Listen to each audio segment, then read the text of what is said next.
Hi, this video is for Dan McClellan. I'm Peter Jarrett Schell. I'm the pastor of Calvary Episcopal Church here in DC. I first just wanted to thank you as a pastor for your public-facing scholarship. You do a really great job of making accessible content that holds up both your moral commitment to an equitable and inclusive society while also being really honest about what's in Scripture, what we can and can't say about it with confidence from an academic perspective. Your work is a really great resource for us as pastors that we can refer our parishioners to when they've got really thorny questions about the Bible. One such question you addressed in a YouTube video last month on February 12th, 2025. It was titled, "What are Leviticus 18:22 and 20:13 prohibiting?" And you did a really wonderful job of laying out in helpful and accessible fashion the ambiguity, uncertainty, and potential underlying logic of these Levitical prohibitions and why they can't be applied to our current context. But there was one point of your analysis that I questioned, and it actually troubled me a bit. And I'm genuinely curious about your response to that question because I'm not an academic, so it's just kind of my own wonderings about it. You laid out how the Levitical verses appear to be specifically prohibiting someone from taking the insertive role in an act of male same-sex intercourse, and described the theological argument in 18 and 20 that such action introduces a metaphysical contaminant into the land which will lead to the people of the land being vomited out. You stated that this is just a rationalization, and then you asked the question, well, what leads to the conclusion that this specific sexual act is bad to begin with? And then you stated that it begins with individual disgust sensitivity, that kind of ick factor, to the idea of same-sex intercourse, which then, when people get together on a societal level, was rationalized theologically, particularly as they were finding ways to structure power.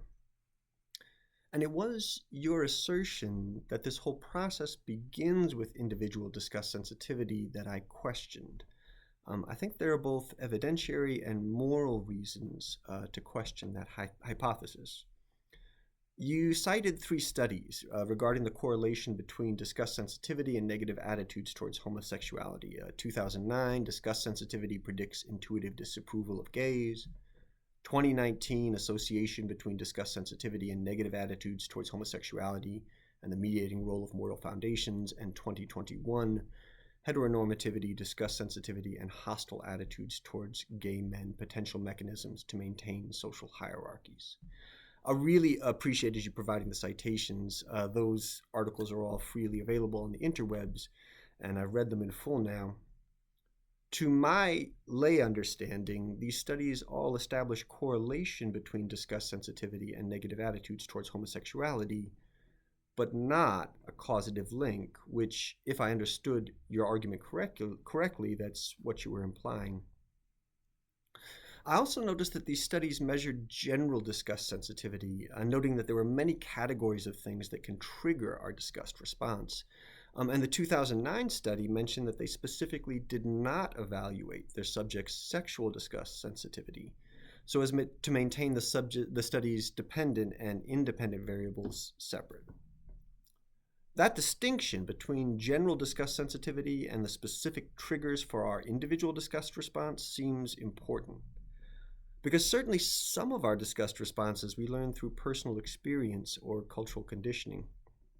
For instance, on the level of personal experience, anyone who's ever had food poisoning can tell you that the specific food that poisoned them will often trigger a disgust response for months or even years after the incident.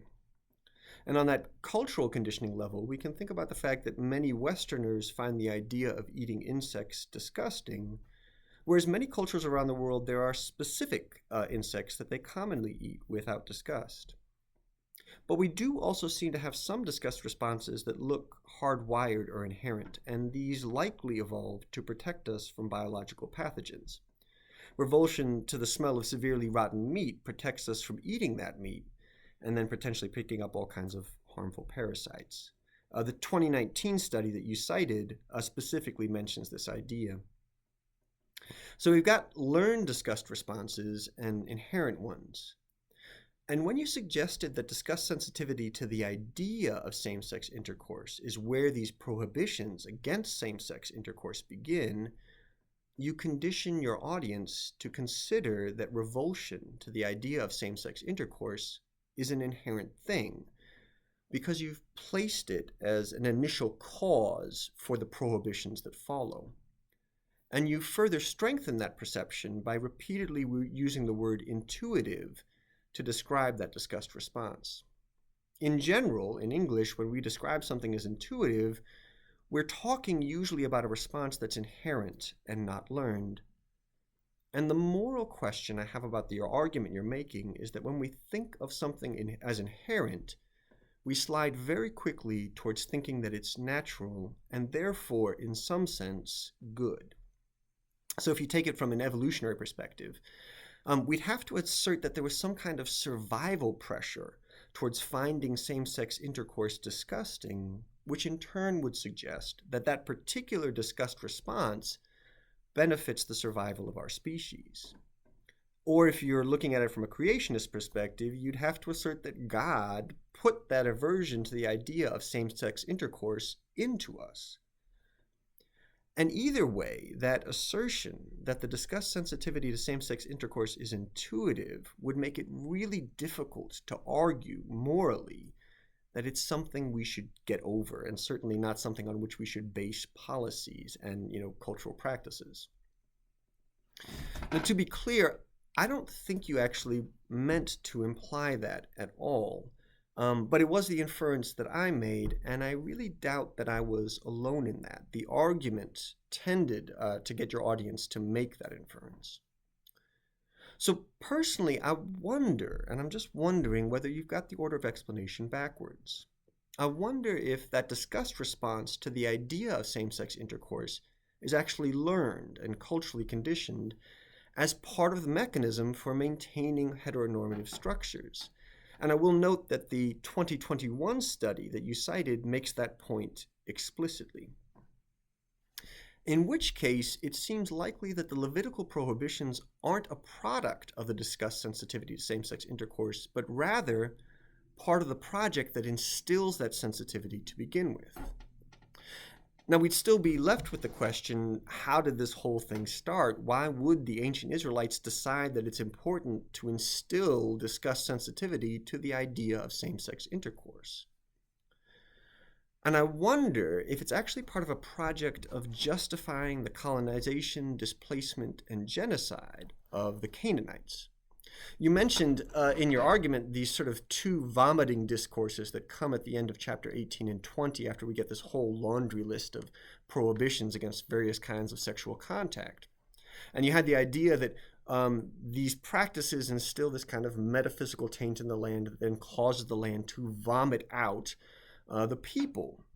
But I think it's worth noting in both of those discourses that God specifically tells the Israelites, these cultural practices which you should not engage in are the cultural practices of the people whose land you are about to take over. Both times. And both times God says it's because they did these things that I caused the land to vomit them out. And so I wonder if, as we're kind of seeing this moment right before the Israelites enter into the land of Canaan and are going to engage in this project of colonization, genocide, and displacement, what we're actually seeing is them latching on to a specific point of cultural distinction. That the Canaanites did engage in this same-sex intercourse, or at least were, accepting of it, whereas the Israelites did not. And that fact is being leveraged to instill a sense of disgust among the Israelites toward the Canaanites, which would then justify their displacement, genocide, and colonization. And we can see parallels of this. I mentioned earlier that sort of culturally learned disgust sensitivity between whether you have an aversion to eating insects or not. And there is this study reiterating insect eating and otherness through disgust, 2023, that makes this argument explicitly that the reason that Westerners have a disgust towards eating insects is that this specific cultural distinction between most Westerners and many non-Westerners was used to instill a sense of disgust towards those non-Westerners themselves, and therefore provide moral rationalization for their colonization, displacement, and genocide. And I wonder if we're kind of seeing the same thing happening here in Leviticus. And I know that there's a lot of archaeologists now argue that Israelite identity actually emerged from inside of the Canaanite peoples rather than being a kind of outside colonization. But you could still see that part of that project of creating an Israelite identity over and against Canaanite identity would be furthered by singling out specific practices, like an acceptance of same-sex intercourse, and leveraging a sense of disgust, which would then allow for the displacement or destruction of Canaanites that didn't get on board with this sort of cultural project of an Israelite identity. And that seems very, very salient and important to me right now because as I see it, that's exactly how the kind of woke hysteria is working in the United States right now. There are elements, different ones, but of a specific cultural orientation specifically towards acceptance of homosexuality and trans identity is used as sort of a wedge issue to distinguish basically MAGA adherents from supposed radical leftists, and enculturating a disgust response to homosexuality and trans identity then justifies the censure, criminalization, deportation, or actual violence against people who don't get on board with the MAGA project. And it strikes me that, again, I think very much unintentionally, identifying an individual disgust sensitivity to same-sex intercourse as the starting point for the Levitical prohibitions unintentionally plays into that discourse.